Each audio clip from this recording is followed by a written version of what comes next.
अस्सलामुअलैकुम वरहमतुल्लाहि वबरकातुहू। दोस्तों, welcome back to boutique of Shaista. So उम्मीद है कि आप सब खैरियत से होंगे। अल्हम्दुलिल्लाह मैं भी बिल्कुल ठीक हूँ।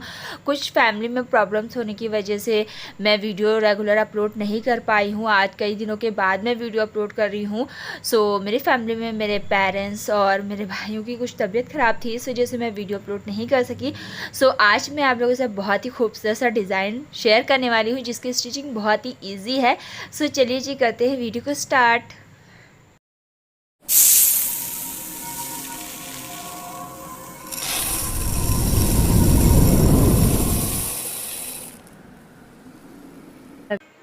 सो यहाँ पर जो मैं ड्रेस स्टिच करने वाली हूँ उसकी फ़ोटो आप आगे देख चुके हैं। सो यहाँ पर जो मैं फैब्रिक लिया है वो 2 मीटर है और इसका जो चौड़ाई है, जो अरज़ है, वो 44 या 42 जो नॉर्मल होता है उतना ही है।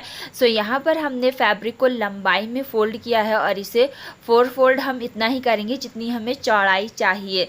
सो यहाँ पर आप देख सकते हैं कि नीचे की साइड की तरफ 16 इंच है, ऊपर की साइड की तरफ 15 इंच है। तो हम नीचे और ऊपर तक पूरा 15 इंच पे बराबर कर लेंगे और ऊपर की साइड की तरफ हम एक लाइन ड्रॉ कर लेंगे स्ट्रेट। और फिर हमने लेंथ का मार्क करना है। तो लेंथ यहाँ पर मुझे 33 इंचेस रेडी चाहिए। उसमें हम 2 इंच या 1.5 इंच एक्स्ट्रा मार्जिन प्लस करेंगे ऊपर और नीचे स्टिचिंग के लिए और मार्क कर लेंगे। सो यहाँ पर अब जो हमें मार्किंग करनी है वो हम जो आर्मोल होता है उसकी लेंथ लगाएंगे। तो आर्मोल की लेंथ हम यहाँ पर लगाएंगे 8.25 इंचेस पे और कमर का मार्क मैंने यहाँ पर लगाया है 15 इंचेस पे। हिप का मार्क हम यहाँ पर नहीं लगाना है। तो अब हम यहाँ पर दोनों मार्क को इस तरह से लाइन ड्रॉ कर लेंगे।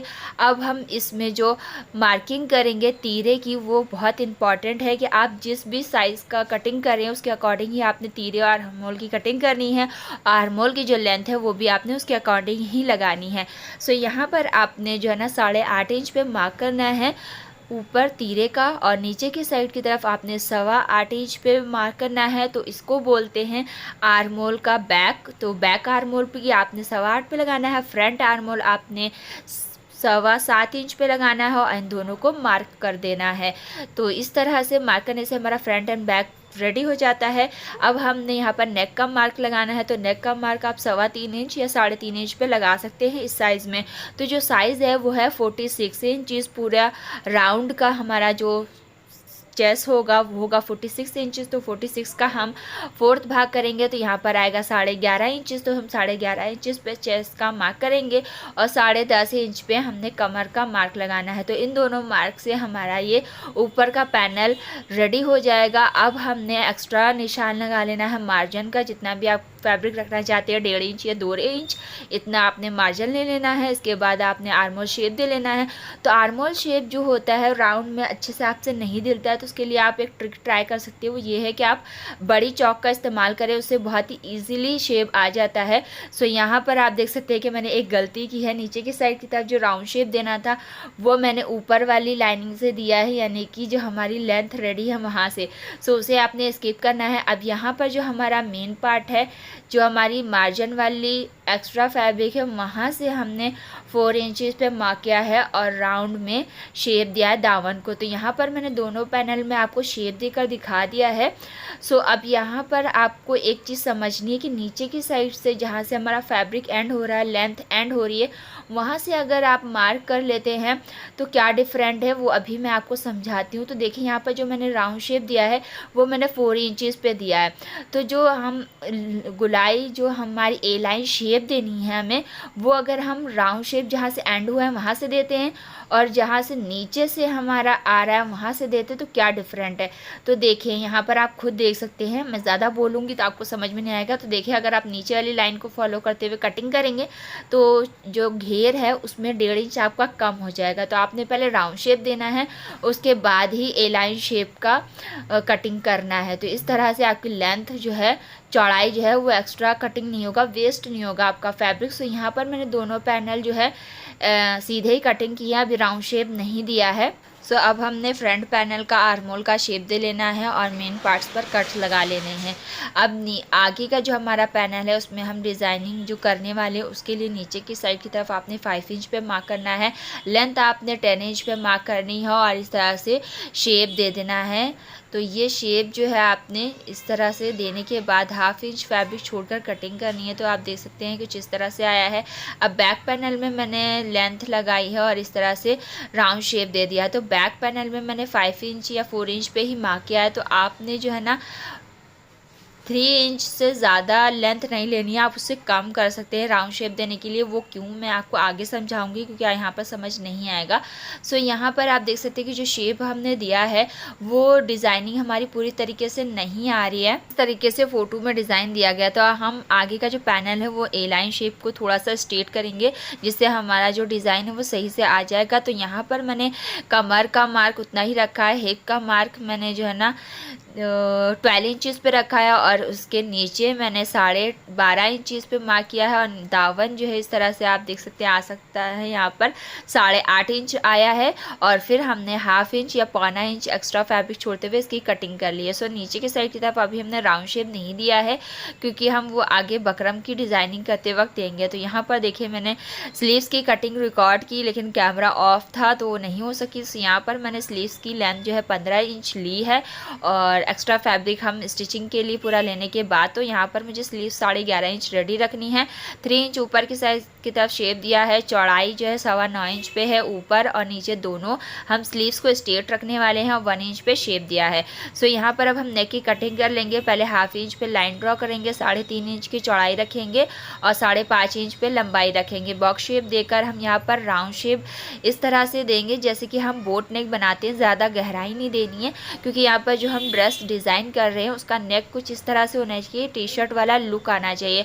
तो अगर आप ज़्यादा गहराई करेंगे तो उसमें जंपर वाला लुक आएगा, तो वो ड्रेस की लुक थोड़ी सी डिफरेंट लगेगी, अच्छी नहीं लगेगी। तो यहाँ पर आपने नेक की कटिंग करते वक्त कुछ इन बातों का ध्यान रखना है। सो अब हम इसे प्रेस करके सेट कर लेंगे। 1/2 इंच फैब्रिक छोड़ते हुए कटिंग कर लेंगे, आयरन कर लेंगे और इस एक्स्ट्रा फैब्रिक को स्टिच कर लेंगे। सो अब यहाँ पर मैंने बैक पैनल को बिछाया है अच्छे से बराबर से, और ऊपर की साइड की तरफ हमने एक्स्ट्रा फैब्रिक रखा है जिसकी हम पट्टी कटिंग करेंगे। सो ये इजी टू गो है नेक की कटिंग के लिए, जिसमें आपका नेक और पट्टी दोनों एक साथ कटिंग हो जाती है। सो यहाँ पर मैंने नेक की लेंथ और चौड़ाई दोनों 3.5 इंच ली है।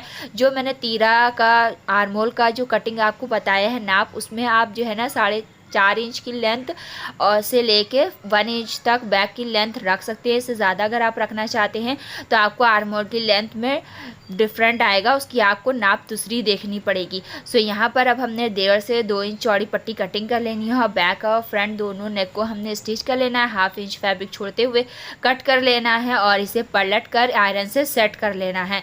सो इस तरह से मैंने शॉर्ट में आप लोगों को इसलिए दिखाया है क्योंकि वीडियो बहुत ज़्यादा लंबी हो जाती है, और इस तरह की छोटी छोटी जो टिप्स होते हैं वो ऑलरेडी मैं शॉर्ट वीडियोस में अपलोड कर देती हूँ, ताकि आपको शॉर्ट वीडियोस में इजीली छोटी छोटी बातें सीखने को मिले। तो अगर आप लोग मेरी वीडियोस को फुल वॉच करते हैं तो आपको ये सारी बातें पता होंगी। सो यहाँ पर आप देख सकते हैं कि मैंने इस तरह से नेक को स्टिच कर लिया है तीरे को। तो इसकी अगर आपको प्रॉब्लम है कि आपको तीरा किस तरह से स्टिच करना है, जो पट्टी है नेक की उसे आपने बैक में जो एक्स्ट्रा फैब्रिक होता है वो रखना है कि फ्रंट में रखना है, ये सारी प्रॉब्लम्स आपकी सॉल्व हो जाएंगी। ऑलरेडी ये सारी वीडियोस मेरे चैनल पर अपलोड हैं, शॉर्ट वीडियोस में आप देख सकते हैं। सो यहाँ पर मैंने दोनों पैनल बराबर से सेट कर लिए हैं। तो आपने बराबर से पैनल को इस तरह से सेट करना है कि जो बैक पैनल का आपका दोनों साइड की तरफ इस तरह से एक्स्ट्रा फैब्रिक निकलेगा उसे आपने निकलने देना है, नीचे से बराबर नहीं करना है। बाकी ऊपर से हमारा फैब्रिक बराबर है तो आपने उसे बराबर रखना है। बाकी अब यहाँ पर हमने चेस्ट और कमर का जो मार्क है उसे रखना है, और कमर से लेके नीचे तक जो हमारा फैब्रिक आ रहा है वहाँ तक हमें सिर्फ 1/2 इंच ही एक्स्ट्रा शेप देना है ए लाइन में, और यहाँ पर स्टिचिंग करनी है। तो इसी मार्क के साथ हमें स्टिचिंग करनी है। तो स्टिचिंग करने से पहले हम बैक एंड फ्रंट दामन को रेडी करेंगे। तो यहाँ पर हमने फ्रंट का जो दामन है उसे फोल्ड करके रखा है, बकरम को भी फोल्ड करके रखा है, बंद साइड दोनों एक साइड की तरफ है, और इस तरह से हमने यहाँ पर मार्क कर लेना है। मार्क करने के बाद हम यहाँ पर पेंसिल से मार्क किया है मैंने, तो इसे डार्क करेंगे और 1 इंच या 1.25 इंच की चौड़ाई पे आपने इस तरह से मार्क करते हुए इसकी कटिंग कर लेनी है। तो यहाँ पर जो अभी हमने मार्क लगाए हैं वो नुकीले हैं कॉर्नर्स। अब हम इसको कटिंग करते वक्त शेप दे लेंगे, थोड़ा सा राउंड शेप जो हमें देना है। तो इस तरह से हमारी बकरम पट्टी हमने इसलिए रेडी की है क्योंकि जो शेप हमने दिया है वो परफेक्ट आया, और जो डिज़ाइनिंग हमें फ़ोटो दी गई है उसमें भी इस तरह से पट्टी ही चौड़ी स्टिच की गई है। तो अब यहाँ पर मैंने दामन पर इसे रख कर देख लिया ताकि छोटा बड़ा हो तो हम उसे सही कर सके। अब हमने जो ऊपर वाला फैब्रिक है उसे इस तरह से कट लगा लेना राउंड में ताकि ये इजीली फोल्ड हो सके। जिस तरह से आप नेक पे पट्टी को फोल्ड करके स्टिच करते हैं उसी तरह से आपने स्टिच कर लेना है। सो इस तरह से हमारी ये पट्टी स्टिच होकर रेडी हो जाएगी। बाकी अगर आप लोगों के कोई क्वेश्चंस हैं या कोई डिज़ाइनिंग आप लोग सीखना चाहते हैं तो मुझे बता सकते हैं, इंस्टा पे डीएम कर सकते हैं, लिंक मैं डिस्क्रिप्शन बॉक्स में दे दूँगी। सो अब यहाँ पर हमने फ्रंट के जो दामन था उस पर अच्छे से पिनअप करके इसे स्टिच कर लेना है 1/2 इंच फैब्रिक छोड़ते हुए। तो स्टिचिंग करने के बाद ही कुछ इस तरह से रेडी होगा। अब हम एक्स्ट्रा फैब्रिक कट करेंगे और राउंड्स में कट्स लगा लेंगे ताकि ये इजीली फोल्ड हो और इसे आयरन से सेट कर लेंगे। आयरन से सेट करने के बाद इस पे हम स्टिचिंग करने वाले हैं। अगर आप तुरपाई करना चाहते हैं तो आप तुरपाई भी कर सकते हैं। सो यहाँ पर स्टिचिंग करने के बाद ये कुछ इस तरह से इसका लुक आएगा। सो अब हम इसे पूरा स्टिचिंग कर लेंगे। सो ये जो ड्रेस है इसमें मैंने काफ़ी सारी गलतियाँ की हैं और काफ़ी कुछ सीखा है इस ड्रेस को स्टिचिंग करने के बाद, क्योंकि जब मैंने फ़र्स्ट टाइम ये ड्रेस देखी थी तो मुझे लगा था कि काफ़ी मुश्किल है। तो यहाँ पर आप देख सकते हैं कि जो राउंड शेप का दामन आप कभी भी कटिंग करते हैं तो उसे आपने पहले फर्स्ट फोल्ड करना है, उसके बाद सेकंड फोल्ड करना है। बस कभी भी आपने इसे खींचना नहीं है फैब्रिक को, उससे झोल आ जाता है, दामन में फिनिशिंग नहीं आती। सो यहाँ पर आप देख सकते हैं कुछ इस तरह से रेडी होगा। सो मैं आप लोगों को ये बता रही थी कि डिज़ाइन देखने में थोड़ा सा डिफरेंट है और काफ़ी हद तक देखने में ऐसा लगता है कि मुश्किल है, लेकिन आप लोग देख सकते हैं कि इसकी आपने कटिंग और काफ़ी हद तक स्टिचिंग भी देख ली है तो आप लोगों को पता चल ही गया होगा कि ये ड्रेस स्टिचिंग करना कितना ईजी है। सो सेम डिज़ाइन मैंने एक और स्टिच किया है, बस थोड़ा सा दामन में डिफरेंट है जिसकी पिक मैं आगे चलकर आप लोगों के साथ शेयर करूँगी, इस वीडियो में नहीं नेक्स्ट वीडियो में। सो यहाँ पर आप देख सकते हैं कि इस तरह से मैंने इसे पिनअप कर लिया है, जो कि मैंने आप लोगों को बताया था कि नीचे की साइड की तरफ जो भी बैक पैनल का फैब्रिक छूटेगा वो हमने दोनों साइड की तरफ बराबर से छोड़ना है। बाकी हमारे जो हमने मार्क लगाए हैं फिटिंग के उस पर ही हमने जस्ट सिलाई कर लेनी है। सो यहाँ पर जो मैंने सिलाई की है वो जो नीचे पट्टी मैंने स्टिच की है उससे पहले ही मैंने सिलाई को ख़त्म कर दिया। वो इसलिए क्योंकि मैंने ये ड्रेस फर्स्ट टाइम स्टिच किया है तो मुझे इतना कुछ आइडिया नहीं है, तो मैं जो भी कर रही हूँ वो आप लोगों को दिखा रही हूँ तो आप लोग देख सकते हैं। सो यहाँ पर अभी मैंने इसे स्टिच किया है कुछ इस तरह से। अब हम इसे फोल्ड करेंगे, सीधा करके देखेंगे कि हमारा किस हद तक ये डिज़ाइन परफेक्ट रेडी हुआ है।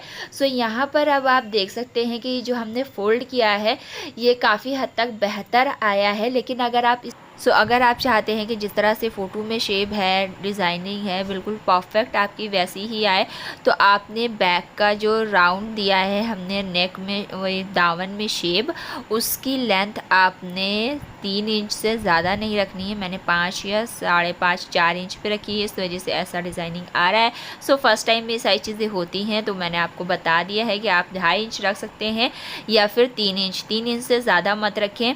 तो अब यहाँ पर हमने इस तरह से जो एक्स्ट्रा छोड़ा था नीचे फैब्रिक उसे भी मैंने स्टिच कर लिया है, पूरे में सेकंड सिलाई लगा ली है दोनों साइड की तरफ। तो इस तरह से हमारा ये डिज़ाइन रेडी हो चुका है।